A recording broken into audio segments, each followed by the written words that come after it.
Yes, Father, we're starting. We just waited for five. So some of the participants may be joining at five. So let's start. We'll begin the session. Hello, everyone. Good evening. Welcome to the National Faculty Development Program on Digital Media Research. I'm Dr. Nirmala, Coordinator of Media Studies Program at Christ University, Yeshwanthpur campus, Bangalore. We express our gratitude to our mentor, our Associate Director, Dr. Father Biju Casey, our Dean, Dr. Joby Thomas, sir, for joining this session. We thank Center for Internet and Society, a community-driven non-profit, for collaborating in organizing this FDP. Today, we have two expert sessions. Each session is for 45 minutes. End of the session, we'll have the Q&A discussion. Any other queries, you can use the chat space. And also, it's indeed an honor to introduce our first speaker. Our first speaker for today is Pranav MB. Pranav is the communication lead at CIS. He has studied humanities and law at National Law School of Indian University, Bangalore. His previous work at CIS has primarily centered on artificial intelligence research and research on issues surrounding privacy, cybersecurity, and future of work. Thank you, Pranav. And with not much delay, we'll start the session. Over to you, Pranav. Thank you, Dr. Nirmala. It's a pleasure to be here and to speak to all of you. If it's all right, I'll start screen sharing now. Please go ahead. Everyone is able to see this? Yes. Okay, great. So as Dr. Nirmala mentioned, my name is Pranav. I'm the communications lead at the Center for Internet and Society. I'm also a lawyer by training, and for most of my time at the Center for Internet and Society, I conducted research on technology and policy related to technology and the internet and how that affects society. So it's a great opportunity for me to try to bring that knowledge and that experience to the faculty development program. So before going forward, I'll give like a small introduction to the Center for Internet and Society. We are a non-profit organization that is dedicated to conducting research on the overlap between technology and society. So this usually manifests in the form of research-based recommendations that can be used to make better policy, that can be used to influence better policy, both for private entities and for governments. So a lot of our research focuses on freedom of expression, on privacy, on cybersecurity, on data protection, and generally the impact that the internet and other technologies have on have on society, and how law and policy can be used to minimize harms caused by this impact. So today, this session is mostly when I was thinking of how to frame this, because it is a preliminary overview session. I just want to go ahead with the goal of just 1 second. Oh, sorry. Yeah, I want to go ahead with the goal of providing an overview for faculty members who might be looking for new ways in which digital media research has developed and ways in which digital media research can be used to create some kind of impact. So to start with,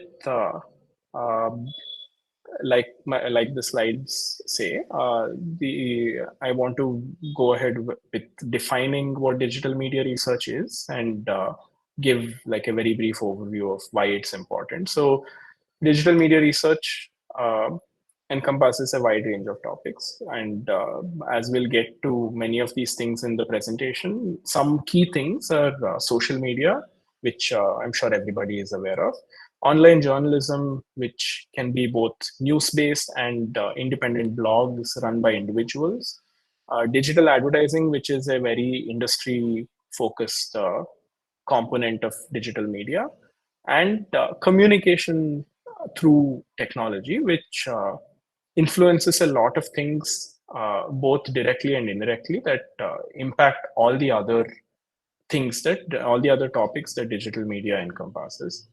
Uh, the evolution of digital media generally across the recent past has changed a lot of things for in the way that individuals and organizations communicate, and um, it's also a very clear example of how change in technology has created a change in social behavior and many other things. So communication strategies that a lot of organizations develop has changed dramatically because of evolution of technology. The way public relations are maintained, the way interactions with different groups and stakeholders happen has changed significantly. And journalism, of course, through online journalism has changed a lot. And because of all of this and several other reasons, there are several social components where digital media has become a fundamental part. So some of these things are communication campaigns, either for marketing purposes or for social awareness. Digital media is a very important component. Crisis management, which is to reduce the harm of a specific situation or respond to a disaster of some kind. Uh, Information dissemination, both through education, through news, and in all of these things, digital media has become a very core component. And over time, it doesn't seem to stop becoming more and more pervasive. And as a result, the impact it has on society also increases over time. Uh, so yeah, the the way we define digital media research, it's fairly broad, and it doesn't explain things much by itself, but it is the systematic investigation of the impact, trends, and dynamics of digital media in the broader context of communication processes. So this is mostly a very technical definition and doesn't go into details. So I'd also like to speak about the components that are fundamental under digital media research. So the first one is communication practices, which mostly looks at how different individuals and organizations communicate using technology, using digital tools, and the influence that these tools have on uh, the individuals, their uh, practices and patterns of usage.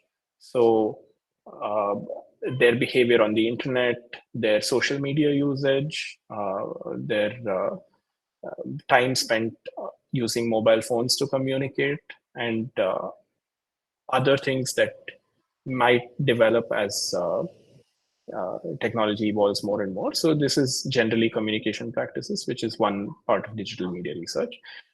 The other one is user perceptions, which is a much more social component. It looks at how content that is available on digital media frames public opinion. It changes people's attitudes and behavior. So this is one more component. User interactions and experience is an interesting component because it focuses on how users interact with digital media uh, on a uh, from a user standpoint, and also from a design standpoint, how user interaction and user experience can be modified to arrive at different results. So this usually involves studying patterns of consumption, studying engagement rates, and arriving at conclusions that tell you how users are, what the experience of users is, and what kind of interactions have happened on different platforms. Then there is industry communication practices, which is the title is self-explanatory, but it's mostly focused on creating brand perception online and using communication strategies to create campaigns where uh, mostly it is focused on companies that want to undertake marketing campaigns, but there are other examples as well where for example governments sometimes uh, go I mean conduct campaigns online for similar purposes. And yeah, how digital media plays a role in this and how that has also evolved over time, that's another component.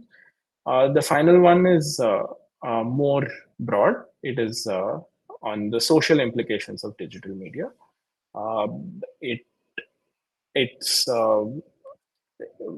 compared to user perceptions, where digital media, the effect of digital media on individual users or smaller groups is studied.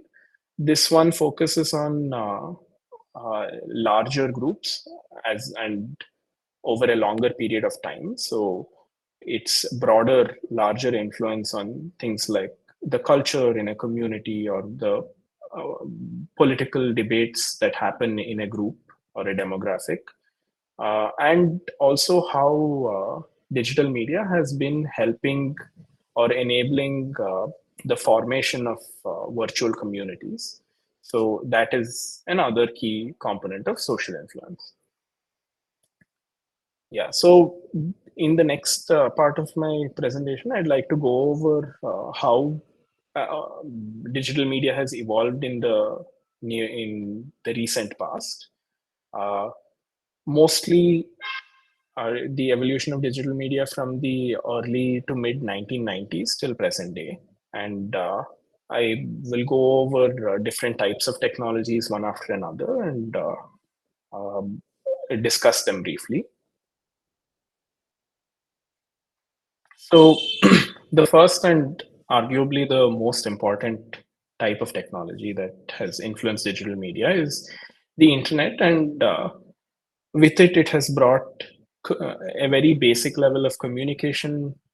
It has made it possible, online communication, and that is through email. So, the primary mode of online communication, which is now email, it's become a tool that socially has been seen uh, both as a formal and an informal communication platform, which is purely rooted in technology. So even though email is something that is fairly new, it has over very short period of time occupied a space where emails can be treated as formal communication from your employer or an employee. Emails can be treated as documentary evidence, but emails can also be used to conduct like very general casual communication. And that is a key thing that is present in email communication. And the internet broadly has also, with its discovery or invention, brought with it the global network of information that is everyone who is connected to the internet is privy to. And it started smaller messaging platforms like the internet relay chat, which was much popular in the early days of the internet, on top of which a lot of instant messaging services are now built. So the internet and email, arguably the most important technological tools that have influenced digital media, but everything else has mostly built on top of that. So I mentioned online journalism briefly before. Um, Once the internet was made available, news organizations began building an online presence. And this made sense because the internet meant that information could be transmitted globally. And if the purpose of a news organization is to send information to its viewers or readers, then it's a natural progression to start building an online presence. But Other uh, things that the internet brought to this is the fact that information was being transmitted in fairly little time across a very large distance, made it possible for people to constantly stay in touch with very recent events continuously. And that opened the way to what a lot of people uh, can observe on most news sites, which is 24/7 coverage. So if there is an event that has happened, most likely most news organizations will instantly update it. And later in the presentation, we'll go over the consequences of this. But the internet is essentially something that has made this system possible. So journalism that is more fast-paced and provides 24/7 coverage.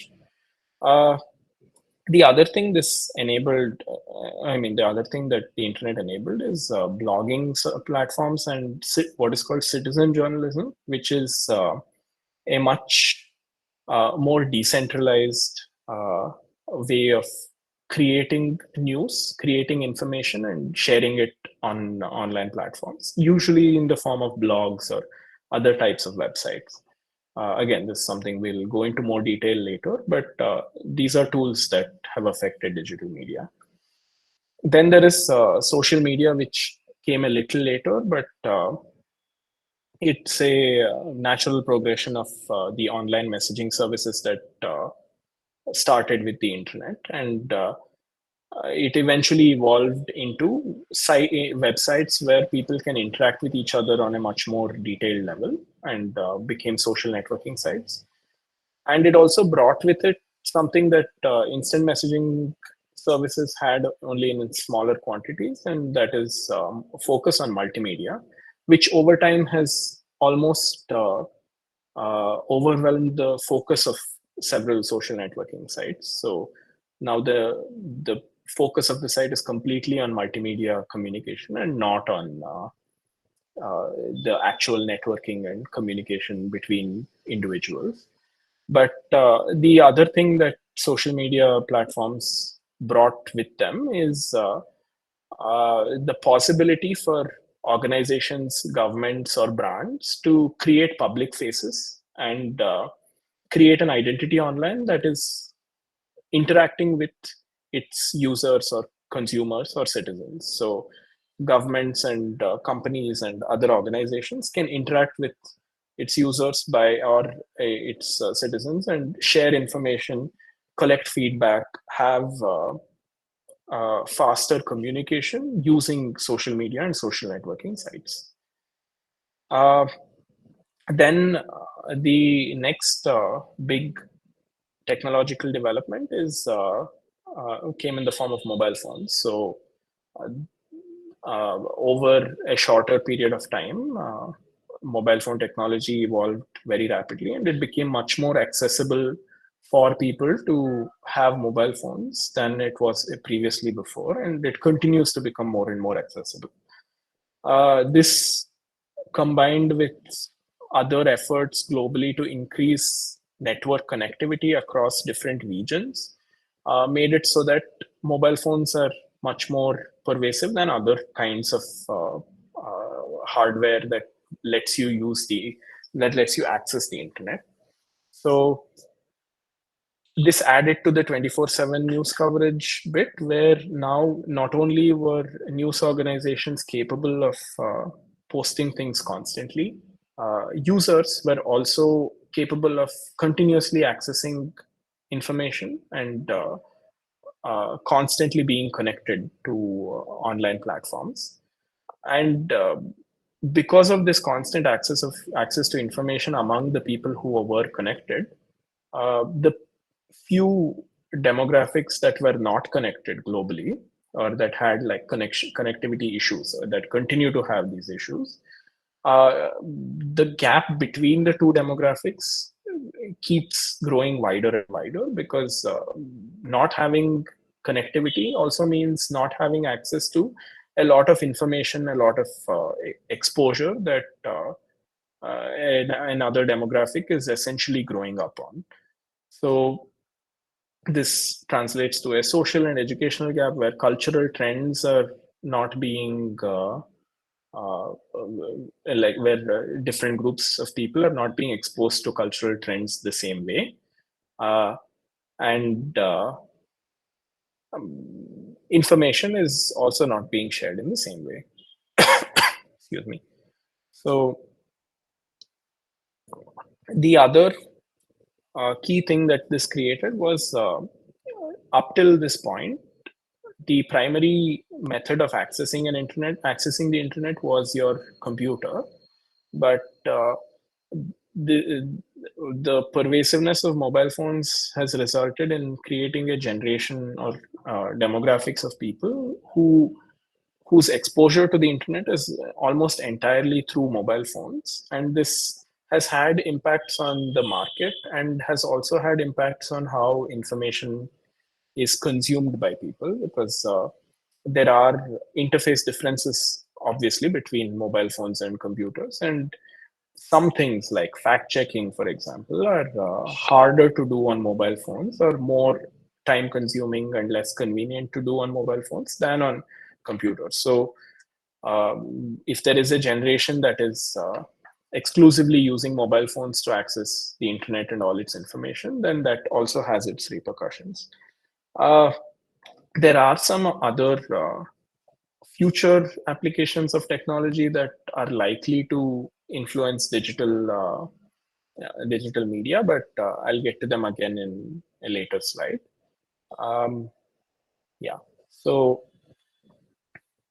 now I'm going to go over some of the key types of digital media that I previously mentioned, and I'll go into them in detail here. So social media platforms, which I'm sure everyone is familiar with, like Twitter and platforms that are meta based, and platforms like TikTok, they do a lot of things. They firstly are one of the frontline, I guess, components, the elements that influence public opinion. So for a lot of users of the internet, the first source of information continues to remain social media platforms. Sometimes messaging platforms that serve as like networking platforms.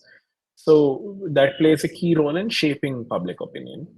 Mm, a secondary and tertiary role, I guess, is platforms like Meta's platforms and Twitter end up reaching a lot of people, and that also makes it convenient for activism and social movements to utilize these platforms to build momentum, to build capacity, and spread information and awareness about different issues, and also mobilize to respond to incidents. Um, yeah. Then the uh, the other function that they have is they serve as an engagement platform for brands and governments, like I previously mentioned, and they also shape. They enable users to create their own online personas and help in that way to build their identity in a sense, which is not something that is as easily done in real life. And it's also not something that is communicated to as many people as it is on social media platforms. Finally, they also enable in community building on a scale that is not replicable easily in offline platforms. So you could connect to people across the world based on similar interests or similar focuses, and that's something social media has enabled. Mm, excuse me. Online journalism is the next type, and that mostly refers to online news sites. It refers to independent blogs, like I mentioned earlier. But one component of online journalism that is often not considered is also forums where news is being discussed. So this could just be the comment section of different news sites, uh, forums that are hosted on different journalism websites, or even like public forums that are similar to Reddit or um, where different channels exclusively discuss the news. So online journalism has increased information dissemination, and it has increased real-time reporting, both which I spoke about earlier. It has also caused people to, it has also made instant news available to people. Um, but one aspect of online journalism is that it has created the platform for people to start to have their own voice heard by others through the form of news blogs. So if there is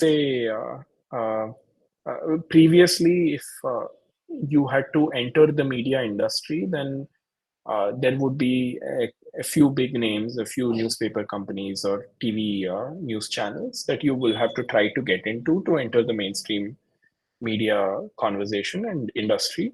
But that that kind of gatekeeping effect has been negated to some extent by the existence of online journalism. So now individuals or collectives can uh, start their own news services or start their own blogs where they claim to report on different news related uh, information, and that sort of helps diversify and decentralize some of the voices that are popularly prevalent in the news. And this also has helped in a lot of cases to give a platform to voices that seek to challenge existing structures, either within the news industry or within establishments that are supporting the news industry. So, in both of these cases, so for example, uh, if there is an independent news website in a country where most of the news is state owned, and then the independent news site offers a contrasting opinion to the state's news. And this is something that online journalism has made more possible. This was also the case in the past when, before the internet, where there were independent newspapers, but the costs have reduced and the accessibility has increased because of online journalism and the internet. Uh, then there is the very interesting component of streaming services, which serves to do a lot of different things. So, first, it gives platforms to content creators. So, in a way, in a similar vein as the online journalism does, excuse me, in a similar vein as online journalism does, streaming services help content creators make multimedia content. Usually, this is in the form of video content, sometimes also in the form of audio content. So, this includes independent streaming services like Twitch, where independent content creators can make their content more visible, like YouTube, Twitch, and podcasting platforms like Spotify and others. But streaming services also includes mainstream streaming services like Netflix and Hotstar and Amazon Prime and all of these. So uh, the one key effect it has had is it has diversified on the type of media. So it has moved the media industry, the media consumption industry, and the entertainment industry primarily to, it has broken trends that remained in place through conventional movie, that seemed to work with conventional movies and conventional TV programming schedules. It has enabled the creation of media that is that breaks away from these trends and has new ideas and new structures. So that is one key contribution. Uh, it has also brought changes to the media market and media consumption patterns. So it has made content available on demand, which means consumption is no longer tied to the availability uh, restrictions that previously were in TV programming and large movie hall type consumption.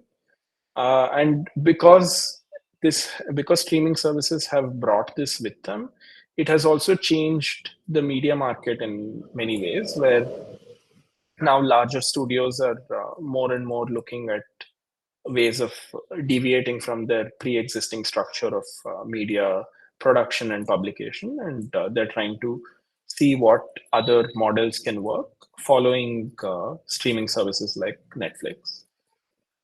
Finally, most streaming services also come with a an algorithm that gives users the kind of information, I mean, the kind of content that is personalized to them. And it also gives users some amount of control over personalizing the content that they like. So this can work out both for better or worse, as we'll see later. But yeah, these are key contributions from streaming services. Finally, there is games and gamified systems. So uh, the way the gaming industry presently is seems to be much more profitable than other media industries, and it's a industry that deserves a lot of that a lot of people are deeming as worthwhile to explore. So streaming services like Netflix have also expanded to try to bring in games under their list of services. And the other bit that games bring are gamification techniques, uh, which can end up influencing user behavior, and uh, again, that's something we can cover. So just before I continue, Dr. Nirmala, is it correct that I only have around 15 minutes left? Yes, yes, yes, Oh, yes. I should speed up then. Uh, Thank you. okay, yeah. So I'll quickly go over the the five types of core technologies that are likely to influence digital media. One is artificial intelligence, which previously has influenced a lot of things due to transformative AI being popular in the ad industry, and uh, algorithms governing advertisements that you see, and also to some extent content that you see online.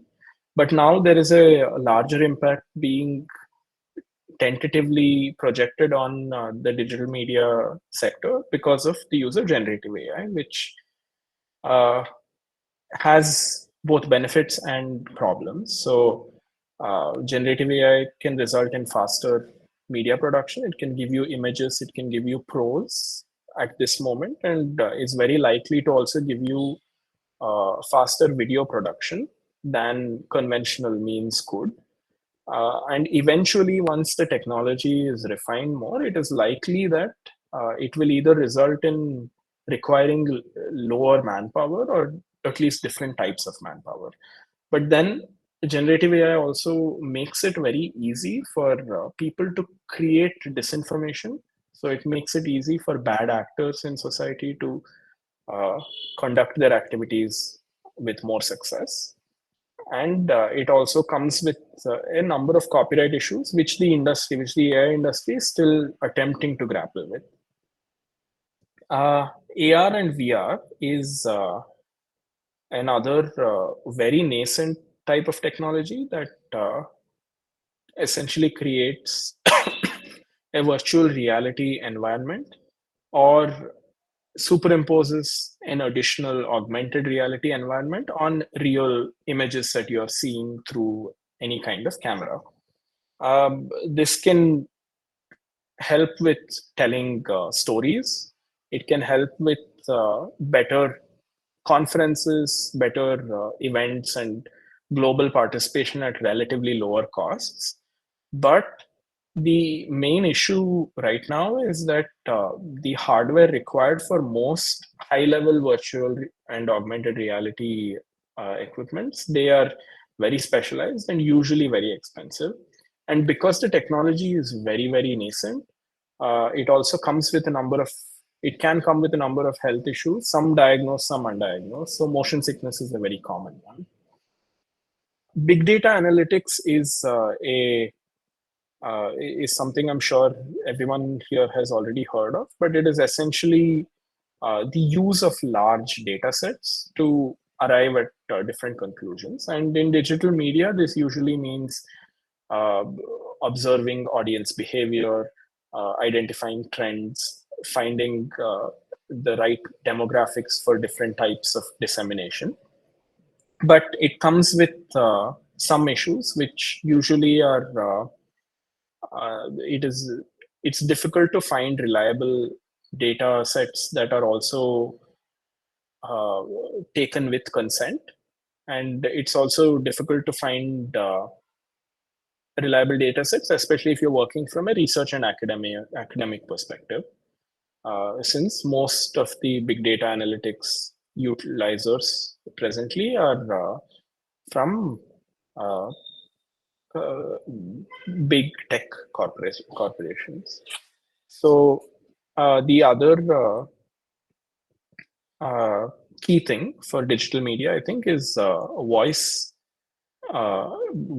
interfaces, and this is very particularly important in India because voice interfaces usually run on.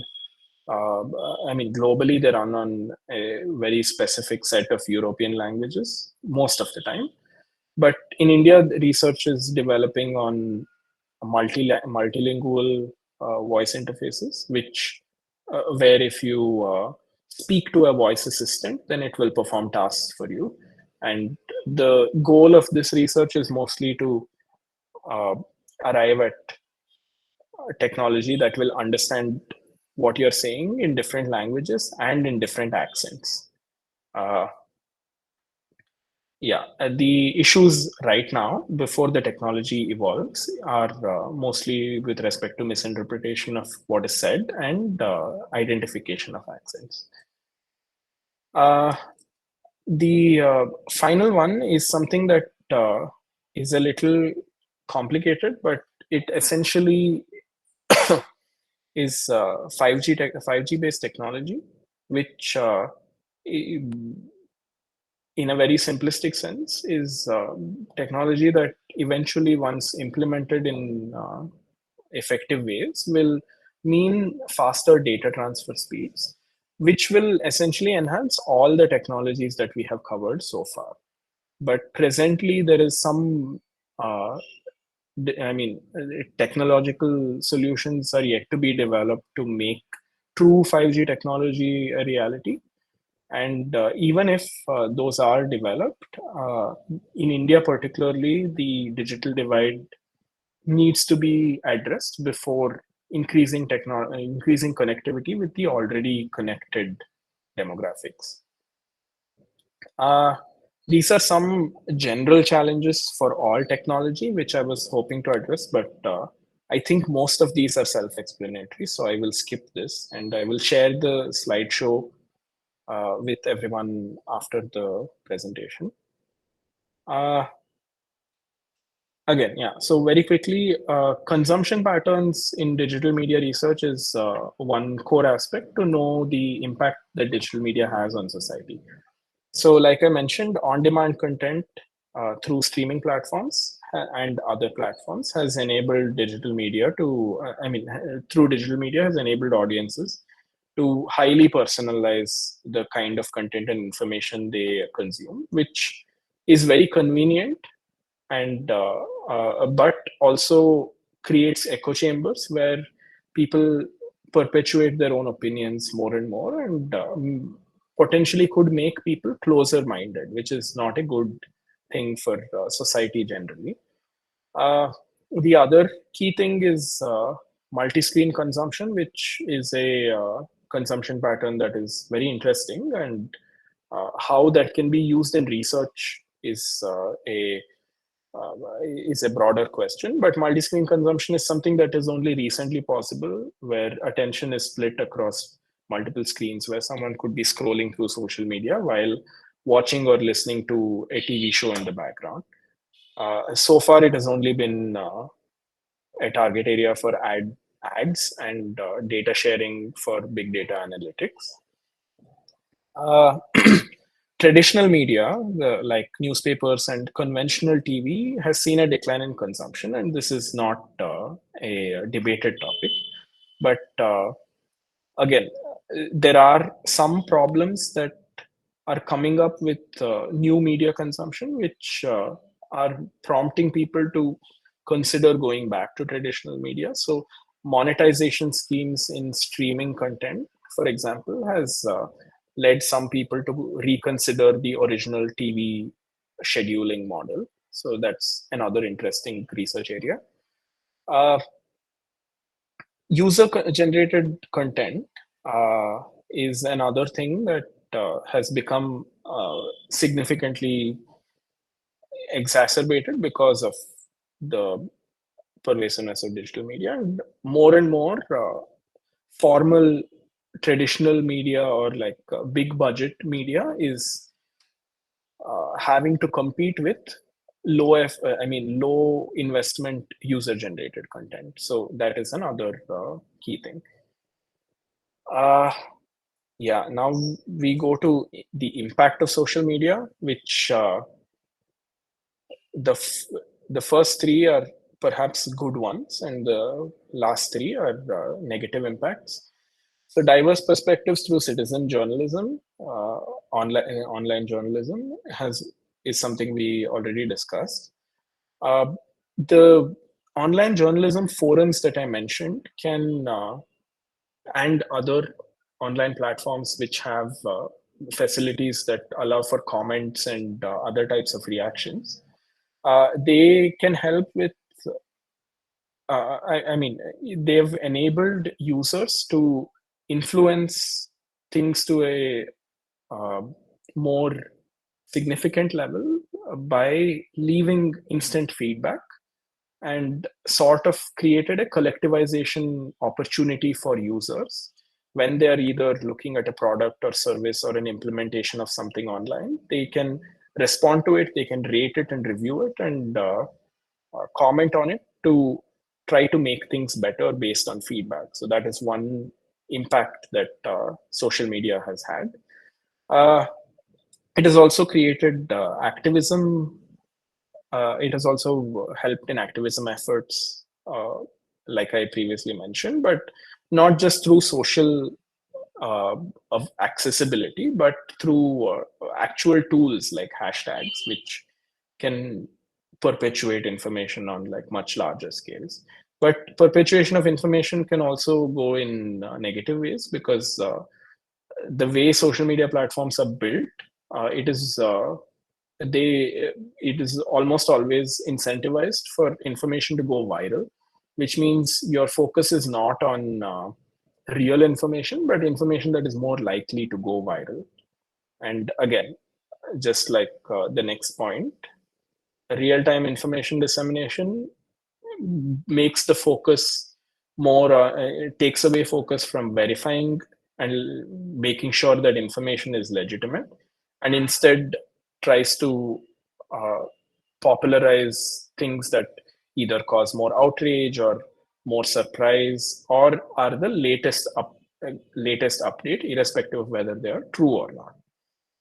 And yeah, this can mostly be summed up through the problem of misinformation and echo chambers, which are one of the most negative impacts.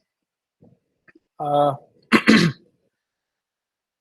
these are this is a continuation, I guess, of problematic impacts. This is a challenge for digital media research that hopefully the research programs can address.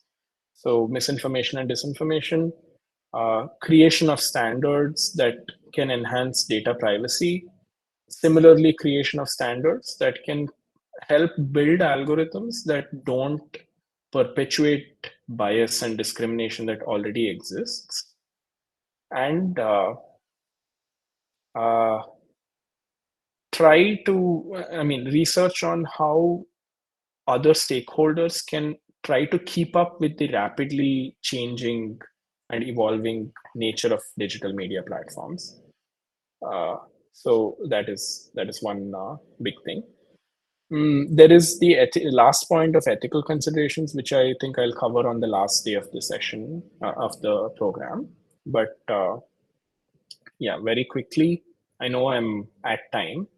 Uh, I did put together some ideas on research methodologies, which should mostly be self-explanatory. So I am not going to spend time on that. These are a few key digital media research cases where and awareness and dissemination cases. Uh, this is the penultimate slide, so I'll not take too much time. One is the fact that research has shown that more than 50% of Americans obtain their actual day-to-day news from social media. And this is a number that has grown since the past 3 years. So this is a number from, I think, 3 years ago. Again, this is a more recent research figure that shows that 91% of businesses believe that video marketing material is the most preferred type of content among users. And there is other research to back this among different demographics and smaller sample sizes, where video content has been proven as the most, I mean, most audiences are most receptive to video content over other types of media. And uh, there are also there are also research projects across different countries that have examined what are the best engagement times for user interaction on social media. So these are example research cases that could serve as some kind of inspiration or problem statements to arrive at solutions for the digital media research program. Other good things that potentially good things that have come out of digital media, which could also warrant some study, is the use of social media in India and other countries during the COVID-19, the peaks of the COVID-19 pandemic, mostly to gain assistance efforts and coordinate across hospital availability and things like that. The net neutrality campaign in India from several years ago, I think around 6+ years ago, perhaps, that is a good example of how digital media was used to create a lot of positive information dissemination and also mobilize activism in different ways. And other political movements and protests across the world, including the one we are seeing right now, are also happening on social media, and they warrant research study. Finally, this is a list of recommendations that I generally think would be good to keep in mind for faculty in a digital media research program. So, digital media is tied to technology inalienably, and technology is constantly evolving. So, both adapting to changes in digital media platforms like point 5 and adapting to the requirement of new skills that are essential for new types of technology. I think both are very important. Uh, Data-driven decision making is often done by stakeholders who are very trigger happy with using the data to come to conclusions and make decisions based on conclusions. But more research on the limitations of data-driven decision making, I think, would be helpful, and more research on how to correctly leverage it to minimize harm would also be helpful. Digital media research, I think, has the core, I mean, the very important role it occupies is tied to digital literacy, which is a need in India more than many other countries. And as connectivity and pervasiveness of technology increases, I think digital literacy needs to increase at an even faster level, and maybe this program can help with that. And I think a way to do all of this is by building partnerships between industry actors, academics, and regulators, so policy experts and government legislators, to anticipate on, I mean, to try to speculate on the evolution of different types of tech and how research can be used to regulate tech to minimize harm and maximize benefits. I think that is another thing. Mostly that is it. I'm very sorry for taking more time than I promised, but I will stop sharing my screen now. Over to you, Thank, Dr. thank you Nirmal. so much, sir. There was indeed a wonderful session from you. So I request all the participants, if you have any questions, we will be addressing your queries at the end of the session. We will be taking up at least around 3 to 4 questions for 10 minutes.